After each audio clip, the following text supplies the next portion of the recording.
ஜீவாத்மா டிவி நேயர்களுக்கு அடியேன் உங்கள் சிவயோகி சிவசக்திமான் சுவாமிகள் வணக்கத்தை தெரிவித்துக் கொள்கிறேன். ஜீவாத்மா டிவி இது உங்கள் டிவி. இந்த பதிவில் ஆடி மாசம் வரக்கூடிய திங்கட்கிழமை என்ன பண்ணலாம், முக்கியமான காரணம் என்னவென்றால், இந்த திங்கட்கிழமையிலே சிவபெருமானை நினைத்து வழிபட்டு வர வேண்டும். அம்பாளையும் நினைத்து வழிபடலாம். சந்திரனுடைய அம்சம் அம்பாள். திங்களை பிறையில் தரித்தவர் சிவபெருமான். அப்போ சிவசக்தியை இருவரையும் இணைந்து வழிபடுவது ரொம்ப விசேஷமா சொல்லுவாங்க. இப்ப இந்த ஆடி மாசம் திங்கட்கிழமை இந்த சிவசக்தியை வழிபட்டு வருவதால் எல்லா நன்மையும் கிடைக்கும். எல்லா தெய்வங்களுக்கெல்லாம் தெய்வம் சிவசக்தி தானே.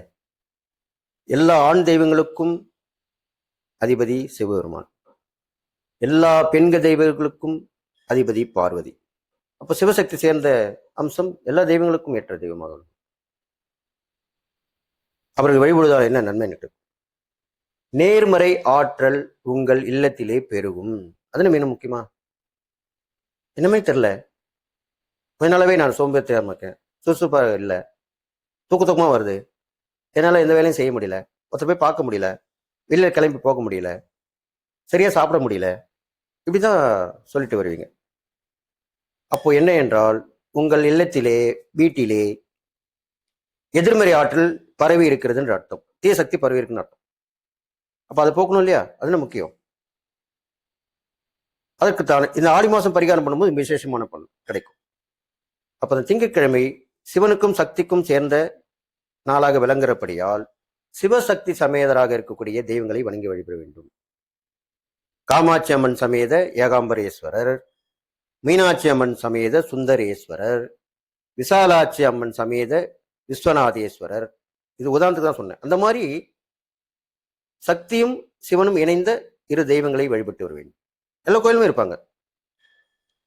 இதற்கெல்லாம் விதிவிலக்காக இருக்கக்கூடிய ஒரே கோவில் அர்த்தநாரீஸ்வரர் கோவில், சிவனும் சக்தியும் சேர்ந்த கோவில். அது நம்ம தமிழ்நாட்டில் திருச்செங்கோல்ல இருக்கு. சென்னையில் பார்த்தீங்கன்னா நங்கநல்லூர்ல இருக்கு. இது நீங்கள் கூகுளில் சர்ச் பண்ணி பார்த்தீங்கன்னா அங்கங்கே சில இடங்கள் எல்லாமே இருக்கக்கூடிய வாய்ப்புகள் இருக்கு. அப்போ அந்த திங்கட்கிழமை அர்த்தநாரீஸ்வரர் கோயில் சென்று வழிபடுவது ரொம்ப விசேஷம். சிவனும் சக்தியும் ஒன்னா சேர்ந்தது, பாதி பாதி. மாதொரு பாகன் என்று சிவனை சொல்வார்கள், பாகம் பிரியாள் என்று சக்தியை சொல்வார்கள். இதற்கு தான் அர்த்தம். இந்த அர்த்தநாரீஸ்வரன் சொல்லக்கூடிய சிவசக்திமான் அவரை வழிபட்டு வந்தால் ரொம்ப விசேஷமான பலன் கிடைக்கும். நேர்மறை ஆற்றல் உங்கள் வீட்டில் தங்கும். வந்து இப்படி சொல்லிட்டா மட்டும் போதுமா? வீட்டில் எளிய பரிகாரம் சொல்லணும் இல்லையா? அதுக்கு அந்த திங்கட்கிழமை பகல் 12 மணி அளவிலே ஒரு பாத்திரம், செம்பு பாத்திரம் இருந்தால் ரொம்ப விசேஷம், இல்லைன்னா பித்தளை பாத்திரம். ஹால் எல்லா வீட்லையுமே இருக்கும், நடு ஹால் சொல்லுவோம். பூஜை ரூம் ஏற்றவங்க கூட சில பேர் பூஜை ரூம் ஹாலில் வச்சிருப்பாங்க.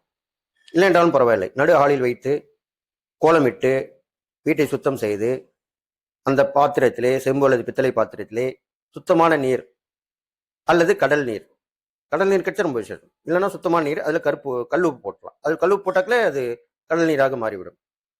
அதன் பிறகு விபூதி, குங்குமம், மஞ்சள் இதெல்லாம் போட வேண்டும்.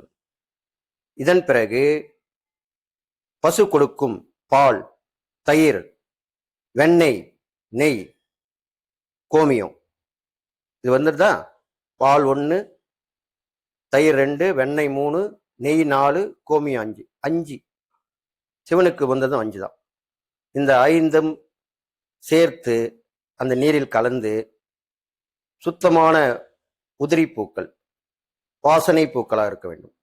ஜாதி, மல்லி, செண்பகம் இது மாதிரி வாசனை உள்ள பூக்களாக இருக்க வேண்டும். அதை அதில் இட்டு வீட்டில் உள்ள அனைவரும் அதை 3 முறை சுத்தி வந்து தூப தீபம் காட்டி அந்த நீரை, இது பகல் 12 மணி நேரம் பண்ணணும், அந்த நீரை வீட்டில், அதாவது உங்க இல்லத்துல எல்லா இடத்துலையும் தெளிச்சிடணும்.